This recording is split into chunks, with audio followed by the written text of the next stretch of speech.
Role 2 جو order 1 کا role 2 ہے وہ یہ بتاتا ہے power of courts to order separate trials, کہ کورٹ کا بھی یہ آرڈر کرے گی کہ جناب آپ سارے پلینٹفس علیحدہ علیحدہ دعویٰ کریں. بڑا آسان سا رول کسی نے اس نے بتا دیا.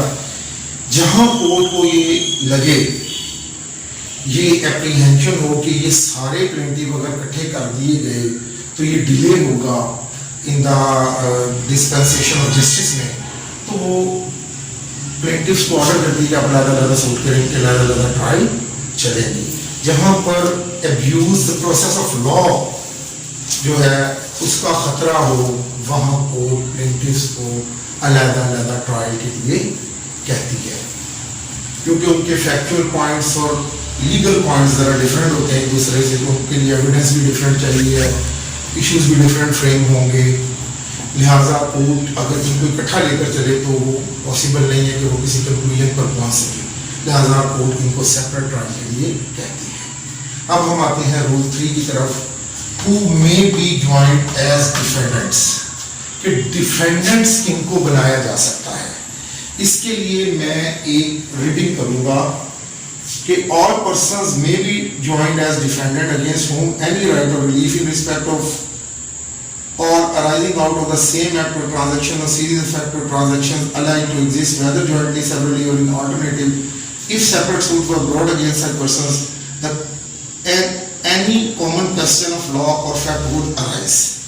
وہی بات جو آپ آرڈر 1 رول 1 میں پڑھی آپ نے، سیم بات آرڈر 1 رول 3 میں ہے کہ اگر ڈیفینڈنٹس کے against same cause of action ہے، سیم رائٹ کلیم کر رہے ہیں، سیریز آف ایکٹس جو ہے جن کو دعوے میں بطور فیکٹس بیان کیا گیا ہے، یا سیریز آف ٹرانزیکشنز کو وہ بھی سیم ہیں، تو آپ ڈیفینڈنٹس بھی جو ہیں وہ ان کو اکٹھا کر سکتے ہیں.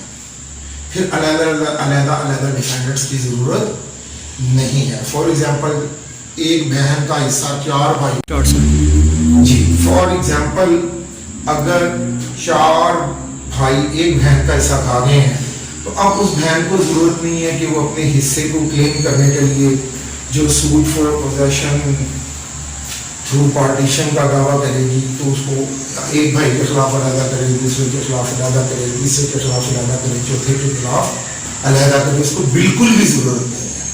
وہ تمام بھائیوں کے خلاف ایک ہی سوٹ جو ہے وہ فائل کرے گی اور ان کو ڈیفینڈر رکھے گی، کیونکہ لیگل پوائنٹس بھی سیم آئیں گے، فیکچوئل پوائنٹس بھی سیم آئیں گے، جو ایشوز ہیں وہ بھی سیم فریم ہوں گے، اور ان پر ایویڈنس بھی جیسے ڈیوس ہوگی، اور پھر اس کا جو ہے جو بھی رزلٹ نکلے گا. تو یہ تھا آرڈر 1 رول 3.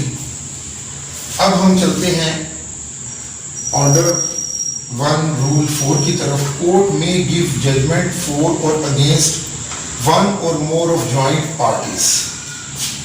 یہاں پر کورٹ کے اختیارات کو بتایا گیا ہے کہ جب آپ پارٹیز کو اکٹھا کرتے ہیں تو بعض اوقات جو پرفارما پارٹیز ہوتی ہیں جن کا کوئی اس میں لینا دینا نہیں ہوتا، اس کو تو علیحدہ کر دیا جاتا ہے اور کسی ایک یا 2 کے خلاف ججمنٹ دے دی جاتی ہے. تو کورٹ کو یہ اختیار دیا گیا کہ وہ سب کے خلاف ایک مشترکہ ججمنٹ بھی دے سکتی ہے اور علیحدہ علیحدہ ججمنٹ بھی دے سکتی ہے. اگر میں اس پوائنٹ کو ریڈ کروں تو لکھا ہوا ہے judgment may be given without any amendment for such one or more plaintiffs as the case may be found to be entitled to relief for such relief as he or they may be entitled to, against such one or more of the defendant as may be found to be liable according to their respective liabilities. تو وہ کہہ رہے ہیں کہ judgment جو ہے وہ پلینٹیف کے حق میں یا ڈیفینڈنٹس کے خلاف یا پلینٹیف کے خلاف ڈیفینڈنٹ کے حق میں توڑ کر بھی دی جا سکتی ہے. ان میں سے کچھ پلینٹیفس کو نکالا بھی جا سکتا ہے، کچھ ڈیفینڈنٹس کو نکالا بھی جا سکتا ہے. یہ کورٹ کو مکمل اختیار دیا گیا.